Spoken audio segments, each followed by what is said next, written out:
तप करे कुमारी तुम्हारी, शोभा भी मेट सकही त्रिपुरारी। यदि आपकी बिटिया तपस्या करती है तो भोलेनाथ भाग्य को बदल देते हैं, कुभाग्य को सौभाग्य कर देते हैं, सब बदल सकते हैं। कौन? भोलेनाथ। अपनी बिटिया से कहो तपस्या करे। अब मैना कहे छोटी सी बिटिया कैसे भेज दूं, लेकिन पार्वती जी खुद तपस्या करने के लिए चली गई हैं। तपस्या करने गई, नाम उमा पड़ा है, तप किया, कंदमूल फल खाए हैं, पत्ते खाए। एक समय ऐसा आया कि पत्ते भी त्याग दिए और नाम पड़ा है अपर्णा। पार्वती से उमा, उमा से हुई अपर्णा। कठोर तप करती रही, करती रही, करती रही, करती रही। जब तप पराकाष्ठा पर पहुंचा तब महादेव ने सप्त ऋषियों को भेजा कि जाओ परीक्षा लो और जितना बुरा भला कह सको सब कहना, चूकना मत। सप्त ऋषि पहुंच गए। अरे देवी, किसको पाना चाहती हो? उस अड़वंग वेशधारी शिव को, जिसके कुल का, जिसके वंश का पता नहीं, जो उदासीन रहता है, जिसके कोई मित्र नहीं है, जो स्मशानवासी है, कभी पर्वतों में घूमता रहता है, मित्र है भी तो भूतों को साथ में लेकर के चलता है। ऐसे शिव से तुम विवाह करना चाहती हो? और कहा, रे देवी, जानती हो घर नहीं है उनके पास। जब खुद के पास घर नहीं है तो तुमको कहाँ रखेंगे? स्मशानवासी। पार्वती जी कहती कितनी अच्छी बात है, कौन कहता है घर नहीं है? एक गांव में कम से कम 4 स्मशान होते हैं। इतना बड़ा संसार है, करोड़ों स्मशान है।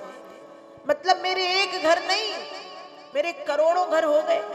लोगों के तो 2, 4, 10 घर होते हैं, मेरे करोड़ों घर हैं। एक गंदा हुआ, साफ सफाई नहीं करनी, हम दूसरे में शिफ्ट होंगे। दूसरा गंदा हुआ, हम तीसरे में चले जाएंगे। तीसरा गंदा हुआ, हम चौथे में चले जाएंगे। सप्तऋषि कहते, जानती हो कपड़ा नहीं पहनते, नग्न घूमते हैं, निर्वस्त्र। पार्वती जी कहती और अच्छी बात, कपड़े धोने की समस्या नहीं, कपड़े प्रेस करने की समस्या नहीं, सिलने सिलाने की समस्या नहीं, ठीक है चलेगा मुझे। सप्तऋषि कहते हैं, जानती हो भिक्षा मांग के खाते हैं। पार्वती जी बोली, ये बहुत अच्छी बात बता दी।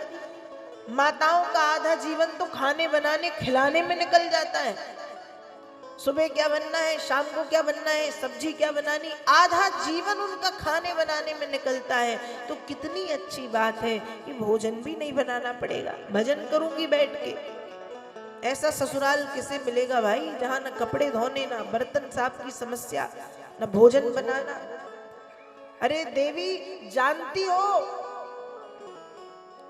भिक्षा मांगते हैं। पार्वती जी बोली अच्छी बात है, जब भिक्षा मांग के लाएंगे तो खुद खाएंगे और देखेंगे पत्नी बैठी तो अकेले थोड़ी खाएंगे, मुझे भी खिलाएंगे। ऐसा ससुराल पाकर के मैं धन्य हूँ जहाँ कोई काम नहीं करना, मैं बैठ करके भजन करूंगी। सप्त ऋषियों को पार्वती जी उत्तर देती हैं। लेकिन जब सप्त ऋषियों ने बातें बढ़ाई, पार्वती जी ने कहा एक शब्द और कहोगे तो यहीं पर भस्म कर दूंगी।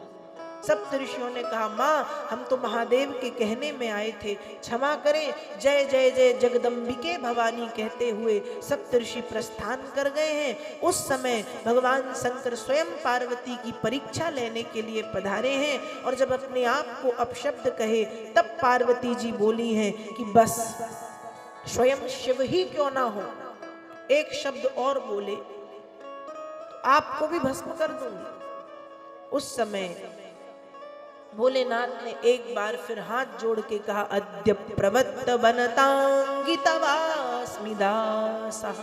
देवी, मैं तुम्हारा दास हूँ, मेरी पत्नी बनकर के मुझ पर अनुग्रह करो, मुझ पर कृपा करो। एक बार पुनः भगवान शंकर और पार्वती के विवाह की तैयारी हिमांचल नगर में प्रारंभ हो गई।